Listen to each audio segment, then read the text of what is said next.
चिनारी विधानसभा seat पर BJP से मुकाबला करेगी कांग्रेस या टूटेगा रिकॉर्ड, फिर जीत किसकी होगी तय। आदाब, नमस्कार, आप देख रहे हैं मंथन टुडे। मैं हूं आपके साथ अंशु गोस्वामी। बिहार की राजनीति में रोहतास जिले की चिनारी विधानसभा सीट का इतिहास हमेशा से दिलचस्प रहा है। ये सीट सासाराम लोकसभा क्षेत्र के अंतर्गत आती है और यहाँ जातीय समीकरण ही नतीजों का फैसला करते हैं। कभी कांग्रेस का गढ़ रही ये सीट पासवान नेताओं के इर्द गिर्द घूमती रही है। साल 1962 में हुए पहले चुनाव में कांग्रेस के गोविंद राम विधायक चुने गए थे।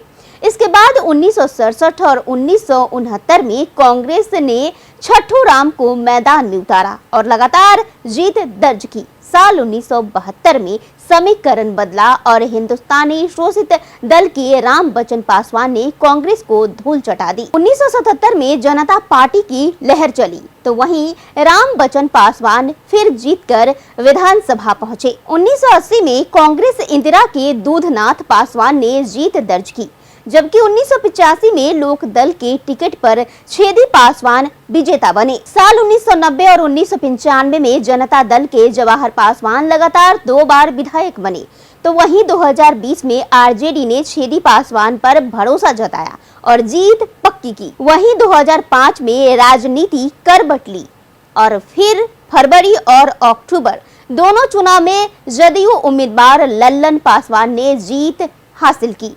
2009 उपचुनाव में कांग्रेस के मुरारी प्रसाद गौतम मैदान मार ले गए। साल 2010 में जेडीयू ने श्याम बिहारी राम को उतारा और उन्होंने आरजेडी के लल्लन पासवान को हराकर सत्ता में एंट्री की। तो वहीं 2015 में लल्लन पासवान रालोसपा टिकट पर उतरे और कांग्रेस के मंगल राम को शिकस्त दी। लेकिन 2020 में फिर कांग्रेस ने वापसी की और मुरारी प्रसाद गौतम ने जदयू के लल्लन पासवान को बड़े अंतर से हराया। 2020 विधानसभा चुनाव में कांग्रेस प्रत्याशी मुरारी प्रसाद गौतम ने 71,701 वोट पाकर शानदार जीत दर्ज की। जदयू उम्मीदवार लल्लन पासवान को 53,698 वोट मिले। कांग्रेस ने 18,003 वोट के बड़े अंतर से जीत हासिल की। तो वहीं एलजेपी के उम्मीदवार चंद्रशेखर पासवान तीसरे नंबर पर रहे। वहीं 2015 में चिनारी पर बीएलएसीपी रालोसपा उम्मीदवार लल्लन पासवान ने जीत दर्ज की। उन्हें 68,148 वोट मिले, जबकि कांग्रेस के प्रत्याशी मंगल राम 58,367 वोटों के साथ दूसरे स्थान पर रहे। यहां तक कि नोटा ने भी 8,876 वोट पाकर तीसरा स्थान हासिल किया। साल 2010 में जदयू के श्याम बिहारी राम ने 44,586 वोट लेकर जीत दर्ज की थी। उन्होंने आरजेडी उम्मीदवार लल्लन पासवान को महज 2,901 वोट से हराया था।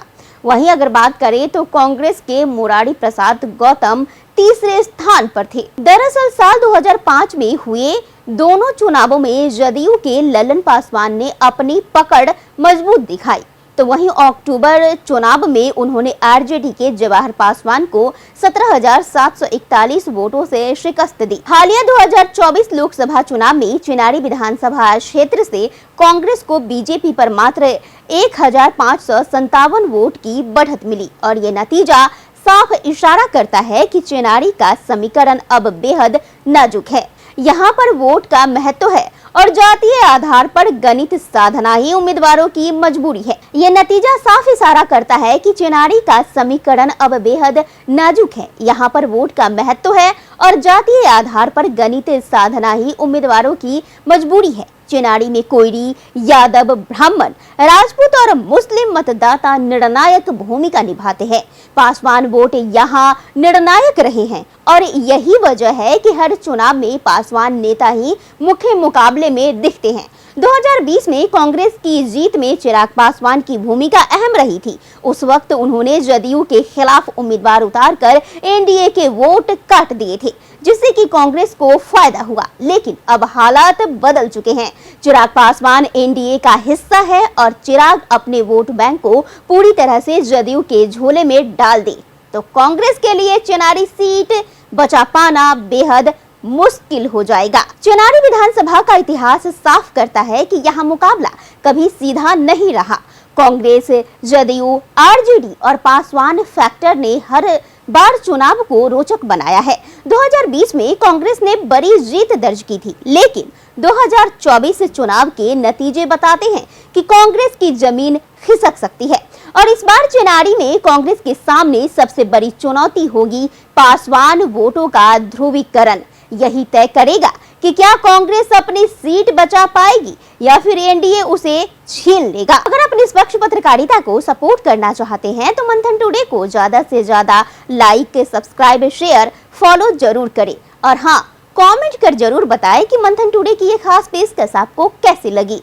और अभी तक आपने बेल आइकॉन को प्रेस नहीं किया है तो बेल आइकॉन को प्रेस करना ना भूलें। देखते रहे मंथन टुडे। शुक्रिया।